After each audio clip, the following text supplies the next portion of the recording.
Сәлем қыздар, қалайсыздар? Бүгін арықтау марафонының 14-ші күні. Менімен бірге арықтап жатырсыздар ма? Санаулы күндер қалды аяқталуына. Сол үшін әрбір күнді жіберіп алмай, менімен бірге арықтаңыздар.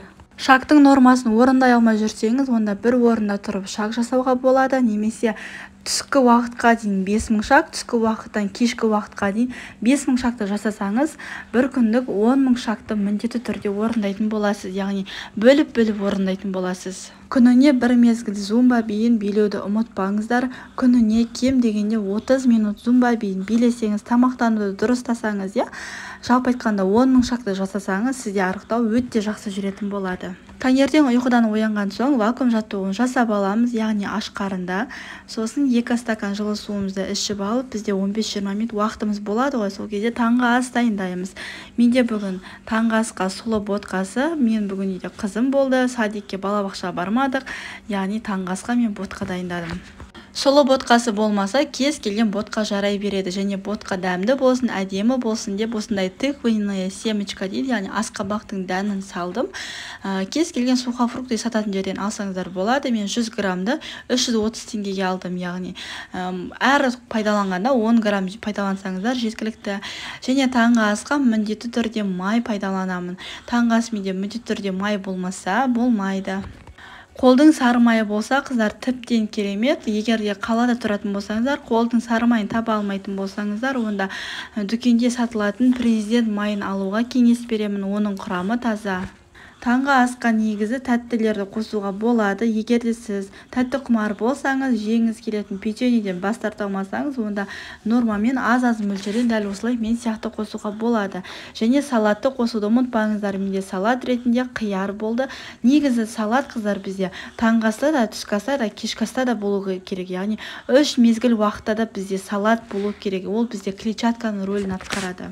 Бүгінгі менің таңғы асым осындай болды, өте тойымды болды маған. Сіздер дәл осындай таңғы асқа тоясыздар ма? Айтпақшы, сұлы ботқасын дайындау кезінде 25 минут пісетін түрлерін таңдаймыз, келелеп сатылатын түрлерін таңдайсыздар. Быстрый завтрак деген 5 минутта пісетін түрлерін таңдауға кеңес бермеймін. Олардың құрамында макро-микронутриенттер жоқ, және олардың құрамында сахар бар, яғни қант бар. Олардың біздің ағзамызға ешқандай келіп кетер пайдасы жоқ. Сол үшін ондай түрлерін алмауға тырысыңыздар. Тамақпен бірге мен ешқашан шай ішпеймін. Көп жағдайда шайды мен тамақтан алдын ішемін, не болмаса тамақтан кейін 40 минут немесе 1 сағаттан кейін шай ішемін. И то шайды аптасына 1 рет, 2 рет қана ішемін. Ал енді қыздар, түскі асқа да келіп жеттік. Түскі асқа менде салат ретінде қияр мен қызанақтан жасалған салат болды. 1 дана қызанақ, 1 дана қиярдан осыншама салат шықты. Белок ретінде, қыздар, мен жұмыртқаны пайдаландым. Ет болса, тіптен керемет болады. Сиыр еті, тауық еті, жылқы еті, кез келген етті пайдалануға болады. Бірақ менде түскі асқа макарон болғандықтан мен макаронды етсіз дайындадым, және оған белок ретінде жұмыртқаны қосам деп осылай тамақты жоспарладым. Сіздер де солай дайындасаңыздар болады.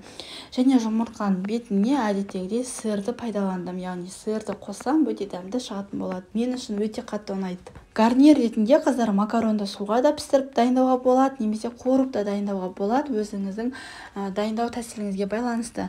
Енді 100 грамм макаронға, қыздар, негізі біз тоямыз. Көп қыздар бар, макаронға 100 грамм макаронға тоймайтын қыздар бар.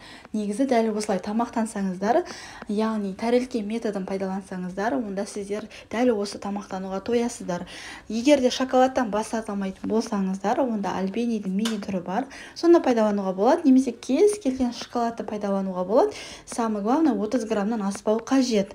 Мысалы, сникерс шоколадын жақсы көрсеңіз, онда 30 грамм, немесе твикс жақсы көрсеңіз 30 грамм деген сияқты. Кез келген тағамның өзінің нормасы болады.